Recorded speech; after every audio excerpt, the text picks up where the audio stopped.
This episode is brought to you by the Cornell Executive MBA MS in Healthcare Leadership, in partnership with the Weill Cornell Graduate School of Medical Sciences.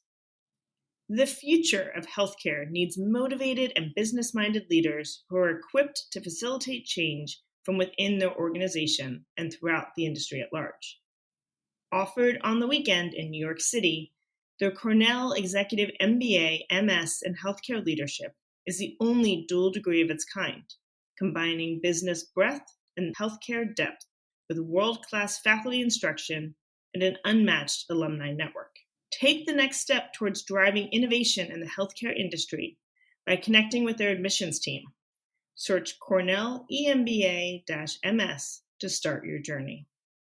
Maricella, you and I have had the great honor of hosting some Ellevate roundtables lately. Can you tell me more about your roundtable? Sure. I've been hosting the Managers Roundtable, which we get together every Thursday at 12 p.m. Eastern to talk for an hour. It's about 15 minutes of a guest expert talking about a certain topic. So everything about how to address performance issues with your team, or how to talk compensation with your team as a manager, or even how to build more authentic workplace within your team structure. And then we go into breakout rooms where people can ask questions and have conversations. So it's a really great place for all of us who we want to be managers that are building inclusive places. We want to be good at being there for our teams. And sometimes you can't really just Google you can Google how to be a good manager, but there are questions you might have that you can't really just find online. The best way to really get answers is to talk it through with others who might be in similar situations. So that's what we do at the Managers Roundtable. They're a lot of fun. Maricella, that sounds amazing. And for any of our listeners who are managers of teams or want to become a manager and start having these important conversations, we invite you to check it out. Go to ellevatenetwork.com, where you'll find a list of all of our roundtables, including managers, those in career transition, executives, and rising leaders. And if you use the code ELEVATEPOD, you'll get 50% off the cost of attending. So check it out now, and we'd love to hear your thoughts. Welcome to the Ellevate podcast, conversations with women changing the face of business. And now your hosts, Kristy, Wallace, and Maricella, Herrera. Hello and welcome to the Ellevate podcast. This is your host, Kristy Wallace, with my co-host, Maricella Herrera. Hey, Maricella, how you doing? Hey, Kristy. I'm doing okay. I've been thinking a lot about life in general and how fast time has gone. Can you believe we're almost at the end of the year? I cannot. Yeah, it is pretty unbelievable how much time passes so quickly. And I'm glad you said that, Maricella, because I do think about this a lot. Sometimes you just, I've done this way my whole life. Like, you can't wait for the weekend. You can't wait for this event. You can't wait for this thing. And yet then you stop and pause and you're like, how did we make it this far? How have we made it through, 45 weekends or whatever that is in the year?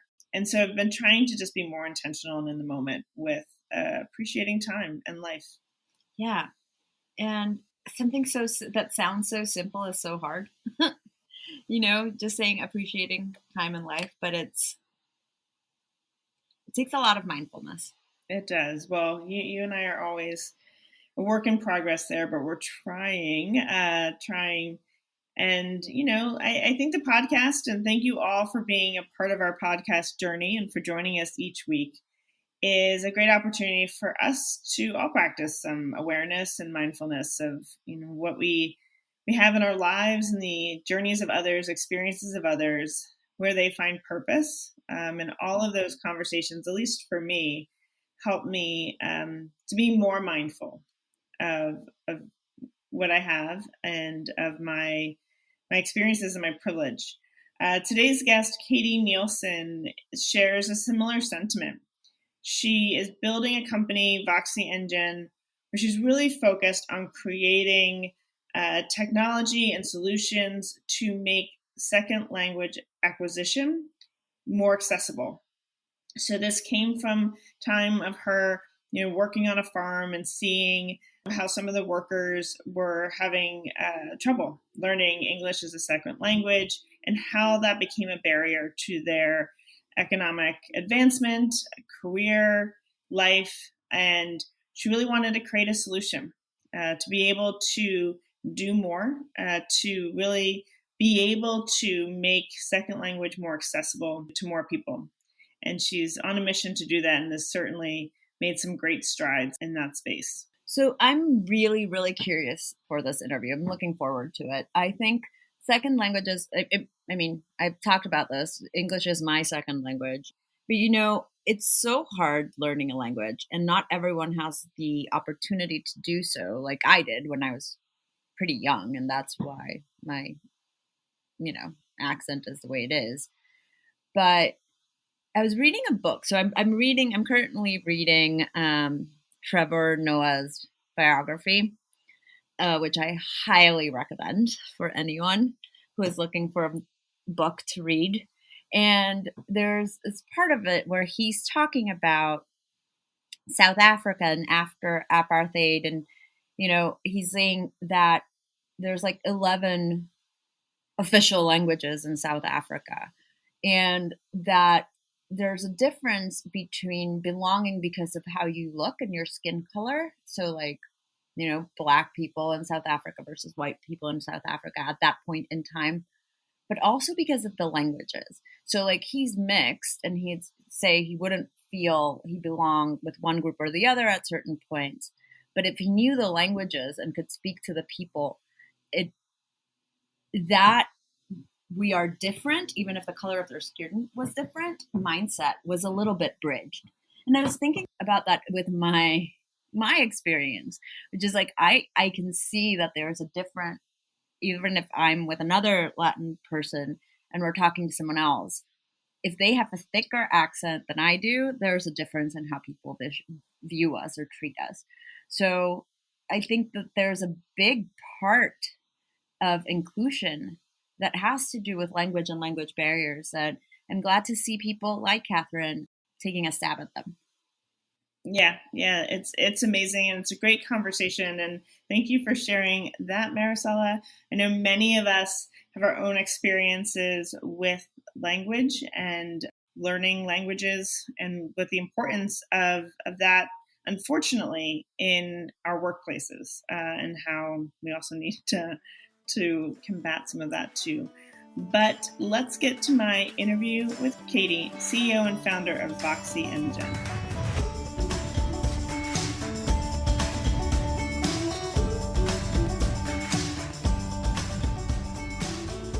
Hello, Katie. Welcome to the Ellevate podcast.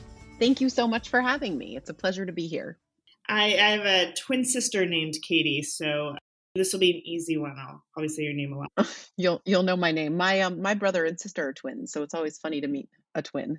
Oh, that's fun. Yeah, I love being a twin. I mean, I don't know it any other way, but my twin is amazing. So, and she's also, similar. I guess not similar to you, but somewhat complementary. She's a school teacher. So she's very much into education as well, and she does great work.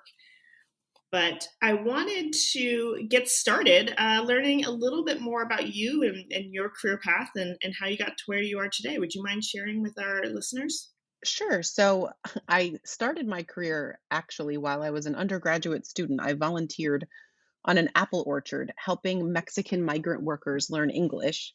And I realized very quickly that it was very difficult work and that we shouldn't rely on untrained volunteers to do it.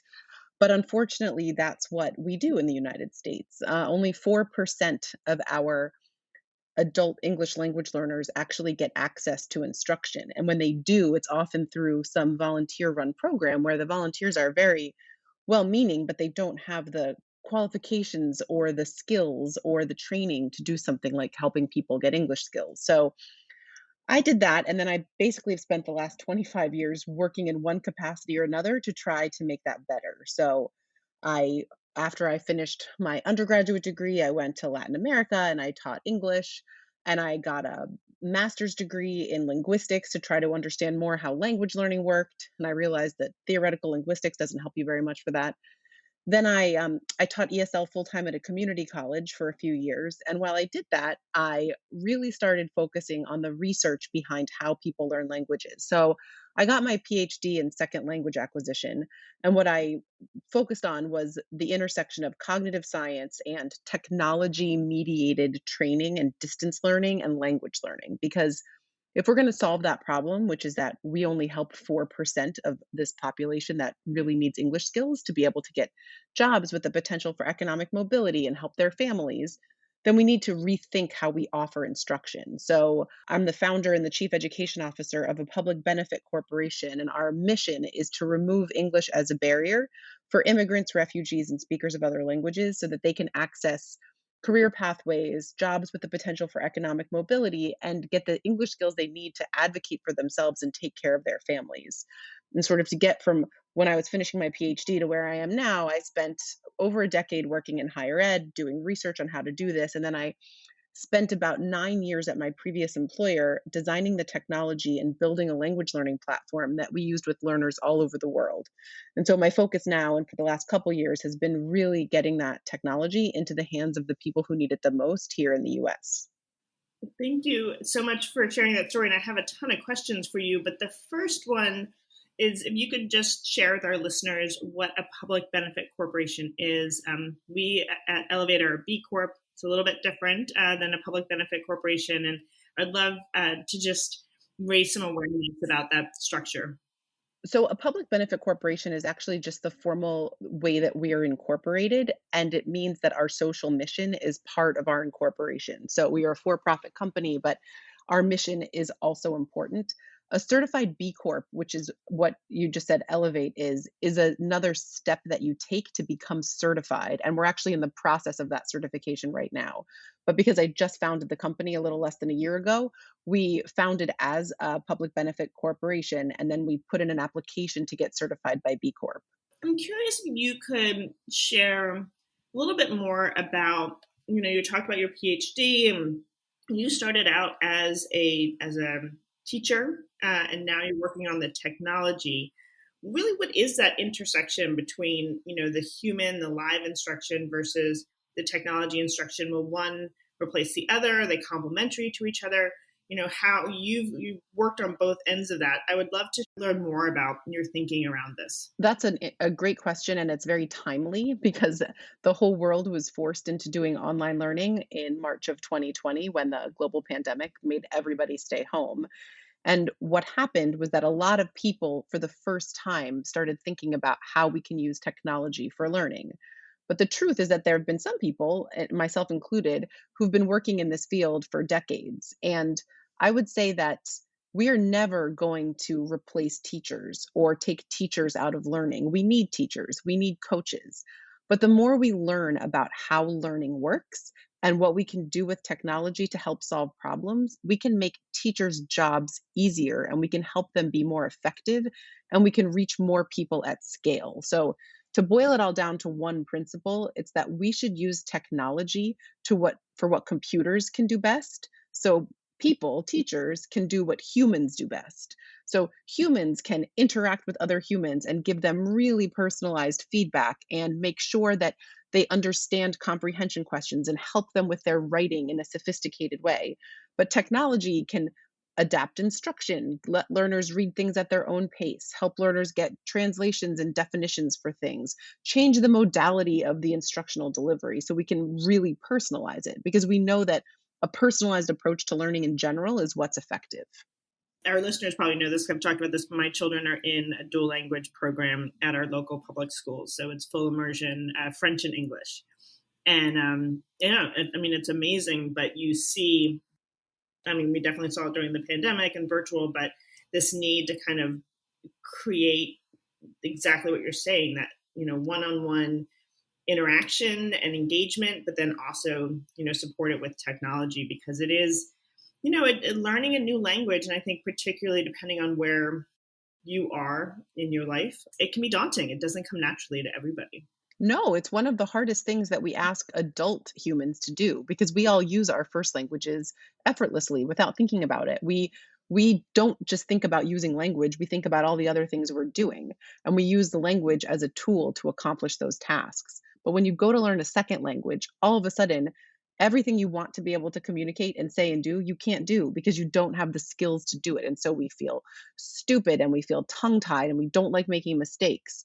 And adults in general don't like making mistakes. And when you learn new skills as an adult and think about any skill, like learning to ride a bike or learning to surf, like you can't teach somebody to do those things by using a book. Like if I sat you down in a classroom and I lectured at you about how to ride a bike every day for an hour for a year, and you filled out outlines of bikes on worksheets and you labeled the parts of a bike and you learned about balance, and some days I let you pedal on an exercise bike really, really fast. At the end of the year, you would go outside and pick up a bike and you'd fall off because that's not how you teach people to do new skills. They have to learn by doing. So you're exactly right when you talk about your children in the bilingual program. They need to use French to do things or else they won't learn French. They can't learn about how French works. That's not going to help them. Yeah, it's so true, and I really appreciate that perspective because I think it's one that doesn't come, it doesn't come naturally to our way of thinking. Particularly within our education system, it's you have the book and you read and you learn, and then when you talk really that example of the bike and the more tactical, the more tangible examples, it's yes, we need to be immersed, we need to really experience it to internalize it. And we need to make mistakes. Like you can't learn without making mistakes because mistakes are where you start to hit the wall of what you know and what you've figured out and then you keep going. And it's impossible to learn a new language without making mistakes or without having circumstances where you don't understand everything people are saying to you, but you have to just keep trying. Talk to me about access. So when you're doing the introduction, and I think you use this stat around 4%. Is that 4% of workers have access to language training? It is. It's 4%. The Migration Policy Institute came out with a report a couple years ago now that showed that adult learners in the United States, only 4% of the adult English language learners have access to some kind of instruction. And if you think about it, of course, that makes sense because where do adults go to get English instruction? There's no place. Like they can go to a library program, and Queen's Library, I think the waiting list the last time I checked with their adult education director was 5 people deep for every intake set. So they don't have the capacity to reach all the learners who want to go to the public library to learn English.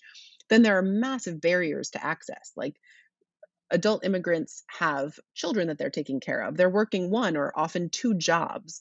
When are they going to be able to go take classes that are almost always taught in person in a place? There are classes offered through community colleges, but they're very often English for academic purposes. And the idea there is to help, international students get the English skills they need to enroll in degree programs. That doesn't work when you're working 60 hours a week and taking care of kids. You can't go sit through, ESL 201, how to write great paragraphs 4 nights a week at a local community college. So there's just no place for them to go. And then how are you solving that access problem? I mean, I know you have this great company and the technology, but how are you getting it into the hands of the people that need it? And access is also having the tools to learn. We've talked, especially during the pandemic, around access to computers, Wi-Fi, smartphones. I mean, there's many points along this chain of creating access, and it's the awareness and technology and beyond. Digital literacy is something that's a big part of this because I think it was National Skills Coalition that did a survey in the last couple of years that showed that 40% of adult English language learners don't have any digital literacy skills, which means what I'm trying to do is help solve a problem using technology, and technology is the way to address this problem. But we also have to help learners get access to the technology and understand how to use the technology. So it's all part of what we're doing. To answer the first part of your question, my approach is to do 2 things. One is to help people who already offer English instruction extend their reach and make their programs help more people more efficiently by leveraging the technology that I've designed. So they can use it with a public library program. Like we work with New York Public Library and Queens Library and dozens of libraries across the country, taking their existing infrastructure of offering English classes and augmenting it with our platform. So they can reach more people, they can have fewer in-person classes, they can have a really flipped model. And then the real way to reach people at scale is through employers. So I spend a lot of time talking to organizations about why they should think about English as a benefit that they can offer to their English language learning associates or frontline workers or employees. And it's a really interesting time to be having those conversations because as a country, we are at a moment where everyone is talking about diversity, equity, and inclusion and the effect that the COVID-19 pandemic had specifically on under resourced communities in terms of job loss. But also, if we're going to help people get the jobs for the future, the high paying jobs, the jobs that have the potential for economic mobility, we have to get them the skills they need for those jobs.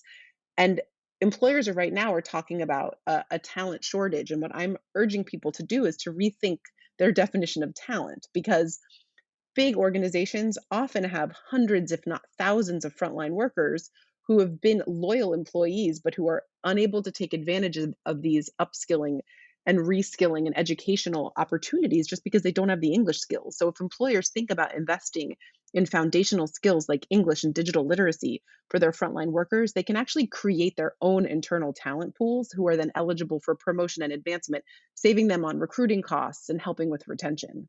It's so true. I mean, I've been on some boards in the workforce development space, and absolutely. I mean, the number one thing is around skills building and access and, creating just, that basic foundation of how we communicate and how we're able to really take advantage of those opportunities within an organization for upward mobility is imperative for companies to take the lead on that, to put in those structures and to really devote the time and attention to building in those skills and access to that.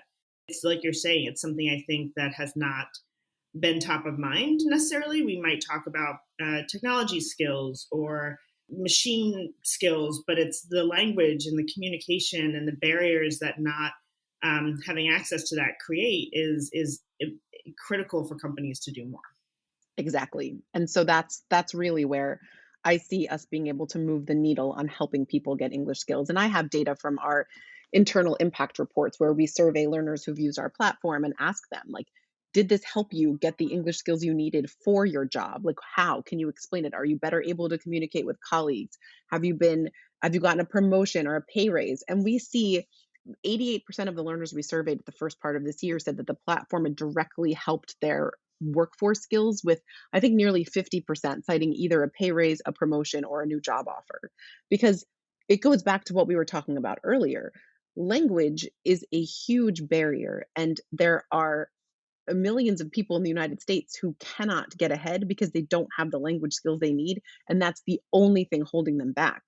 Most employers, when they start doing something like this, they discover that they have highly trained foreign professionals, people with skills acquired through alternative routes, people with degrees from their home countries who are working in environmental service positions here just because they don't have any English. And as soon as they get English, they can start to use that English to advocate for themselves and demonstrate the knowledge they have and their eligibility for jobs that are further up the ladder.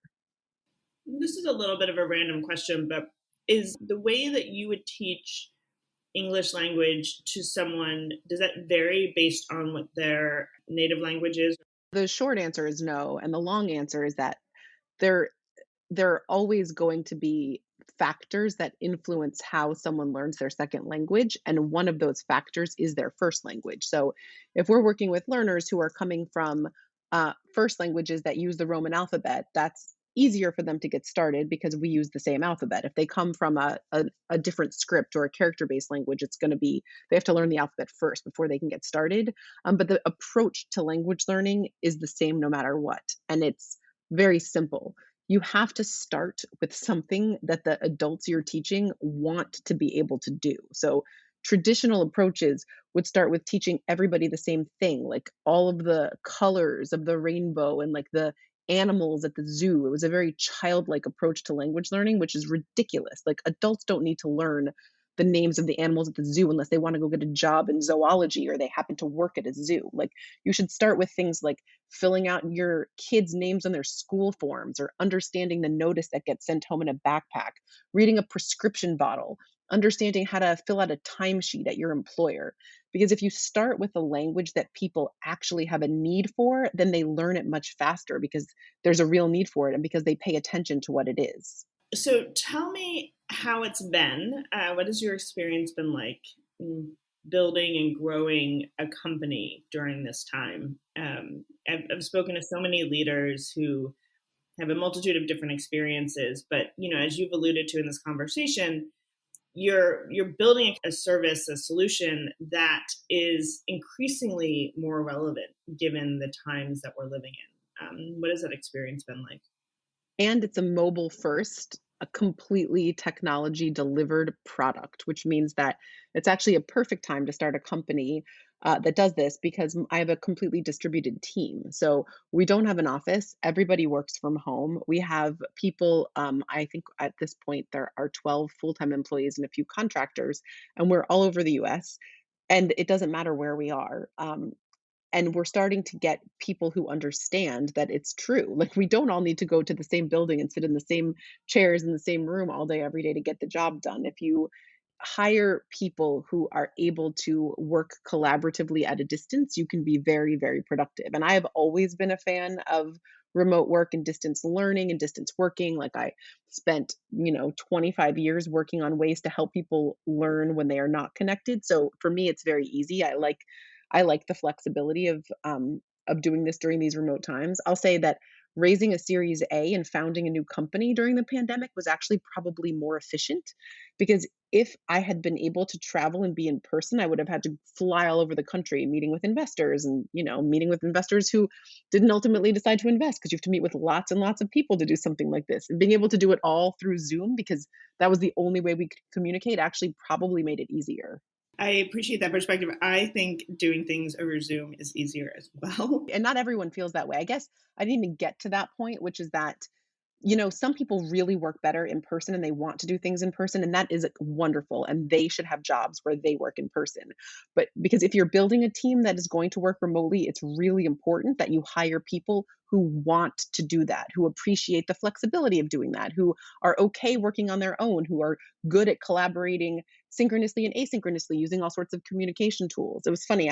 The two senior leaders of my company and I met yesterday in person in Philadelphia, and it was the second time the three of us have been together in more than a year of working together because we can do everything remotely. And we were talking about having a team building event early next year, and we all agreed that we all work really, really well distributed. So if we get together in person, it's not going to be to have a business meeting. It's going to be to like go bowling and go have a fun dinner and like watch a magic show or something, like to do some of the things that you really only can do in person, like the team building type of things. Because I'm not advocating for only ever being separated. It's back to my philosophy that you should use technology for what it can do best and let people do what they can do best. And like in person together, we can bond and share stories, and we should do those things sometimes, but we don't need to do them all day, every day in the same physical space. But it's so nuanced. I mean, so my organization, we had a physical office because that's what you did. Most companies back in the start of 2020 had an office and people commuted into work. And then, of course, like everyone, we went remote. And now we're at this place, being more intentional about determining, what the future looks like in terms of collaboration, in terms of coming together and redefining that for ourselves. And I think that is a pretty important and special place to be in, to say, okay, I'm not just going to feed into, these structures that have always been, and we didn't question them when we just did it. But, what does success look like for this team? And what, you talk about communication tools and leveraging online and technology. What has been most successful for you? What tools are you using? Do you have any insights on really creating collaboration? I know that's so key in starting a company in a virtual space.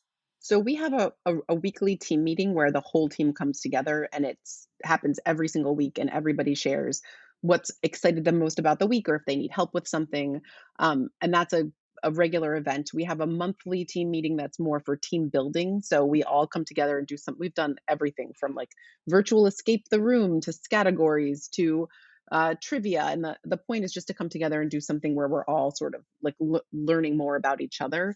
And then everybody, I really think that the secret is being very intentional about your employees, because all of the people on my team enjoy the flexibility that remote work gives them. I mean, it's, as a working mom, it's the thing that let me have a career because my children are 13 and 15 now, but when they were born, I did a lot of like, I was a grad student and I had two different part-time jobs and like an almost full-time job, but they were all very flexible. So I could do them all around my own schedule, which was important to me.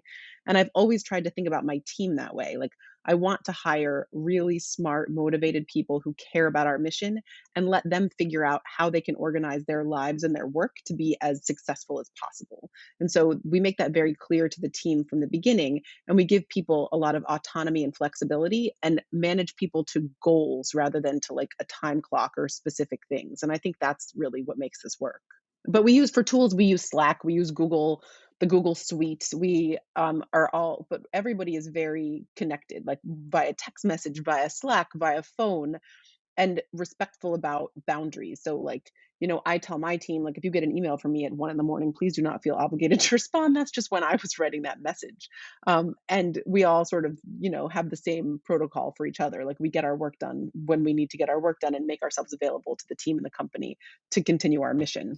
So as a working caregiver who is building a business and also raising money, how did you set boundaries?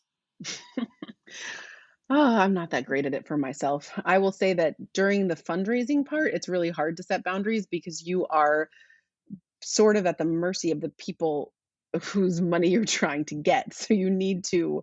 I took a vacation, and I put that in air quotes that you can't see, last summer, because I wasn't on vacation. I was upstate at a lake on the top bed of a bunk bed with headphones on, talking to investors while my kids were like tapping their feet outside the door saying, "You said you weren't going to work this week. Can we please go swimming?"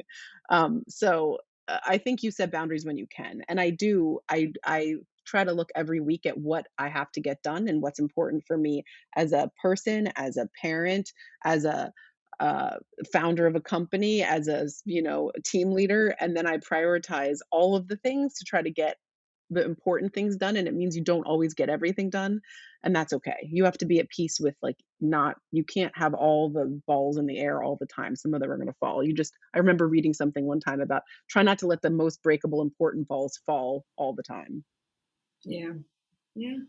It is so nuanced and personal too. The way that I work and also raise a family and all of those things is very personal to me. But I think you said it exactly right earlier when you said, okay, I might send an email at 1, but I'm going to be very explicit about the fact that this is maybe how I work. That's not the expectation for others. And that's a key point of how we as leaders, are able to communicate. The expectation might be you are clear on your goal and you hit that goal, but the way you do that is up to you, and it gives a lot of freedom to work the way that you want to work. But I know sometimes it's hard to not have those guardrails too. It is. And, I think one of the things that as senior leaders, it's, as parents who are senior leaders, it's really important for us to not be embarrassed about prioritizing personal time, family time, whatever it is you need to do. Like, early in my career, I remember sitting in meetings and feeling sick at my stomach because I knew I needed to leave in order to get my kids from wherever they were. And I didn't want to say I had to leave to get my kids because you were supposed to pretend you didn't have kids. And that is just ridiculous. And so as I've gotten older, and had more seniority, I've made a point of saying, I'm leaving at this time because I need to get my children. So goodbye. The meeting is supposed to be over now, and it's not, but I'm going at 4:15 because this is what I need to do right now. Or taking a phone call because it's one of my kids calling, or needing to like put time in my calendar to go watch a school performance back when they were happening before COVID. I would do all of those things unapologetically. Like, I will wake up at 5 in the morning and take phone calls with people who are on the other side of the world unapologetically also. So like, I think that it's like you said, if we can give people who are responsible and dedicated employees the flexibility to manage their lives and their work, we get the best results. That it's so real in my life. I think coming out of, I mean, we're not fully out of COVID, but right now, my children, I have 3 children, they're 6, 8, and 12, and they have decided to sign up for every fall activity and sport. And like our normal day, my husband and I are just kind of, all right, like, what meetings do you have? What meetings do you have? What is the kid's schedule? Like, how are we going to juggle this all together? And certainly for me, being, more flexible, doing calls and meetings on the go, gives me a lot more time to support my kids too and to be with them. So I think all of our experiences are different, but there's definitely some beauty in being able, from my perspective, to merge aspects of our life in a way that, doesn't have those clear constructs of commuting into the office and being in the office and there you're a professional and then you commute home and then you're a caregiver and, having to kind of keep switching gears. But it's definitely a learning process how to make that work for you. It is, and it's not, and it doesn't, I don't think, work for everyone. It's what personally works for me. Like, I'd much rather be able to go and like go to baseball practice with my computer, and like while my younger son is doing baseball practice, I can get some work done, or I can take a phone call and then I can get him back and do what he needs to do. If my meetings and the work I need to do are such that I can do that, I really appreciate that flexibility. And so I've, organized my life in order to be able to have it. But it does mean that you get less downtime because you're just always doing something. But I sort of think that's what it is to be a working parent. There's not a lot of rest.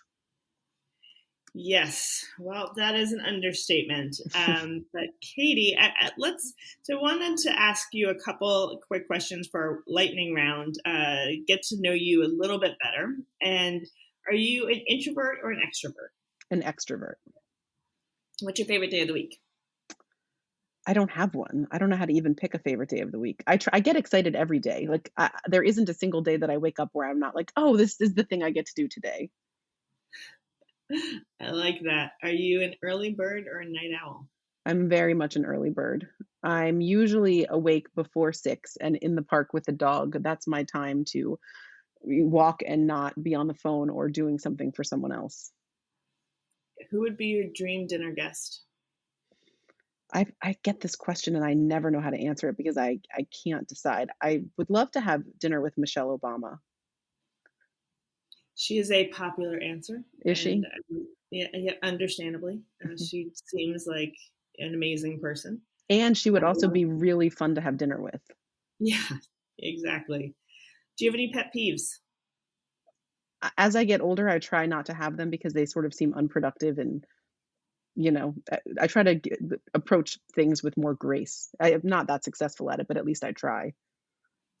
Do you have a morning staple you mentioned, or morning must-have? You mentioned your walk in the park. Anything else? I get excited about the coffee that I'm going to drink in the morning at night while I'm going to bed. As I sit here with the French press next to me that I just keep drinking from. What is your favorite recent read? So, that's a really good question too. So I just read Maisie's it's called Heart of Fire, Maisie Hirono's autobiography, and it was amazing. And I highly, highly recommend it. Do you have a self-care practice? I try to do yoga in the morning when I come back from my walk, but it doesn't happen every day, but I try to at least do it 3 or 4 times a week. I squeeze it in myself when I can, because if I tried to go do it someplace else, it would never happen. And do you have a final thought you want to leave with our listeners here today? Yes, which is that language learning is learning a skill. It's not studying a content area. So whether you are working with language learners or you are managing language learners or you are a language learner, approach it that way and it will work better for you than if you're trying to think about language learning like memorizing a bunch of words. So if you've taken 5 years of Spanish and you can't say anything, it's probably not your fault. It's because you were taught the wrong way. And I did take 5 years of Spanish, and I would agree. I'm not as far as I should have been, but yeah, we need to rethink how we learn and or rethink how we build those skills. All right, Katie. Well, I'm glad that you are leading the charge on that and providing access to English language, to learning, to skill building, and to opportunity and mobility. So thank you so much, Katie, for being here on the Ellevate podcast. Thank you for having me. It was really fun, and it was a pleasure to meet you and chat with you.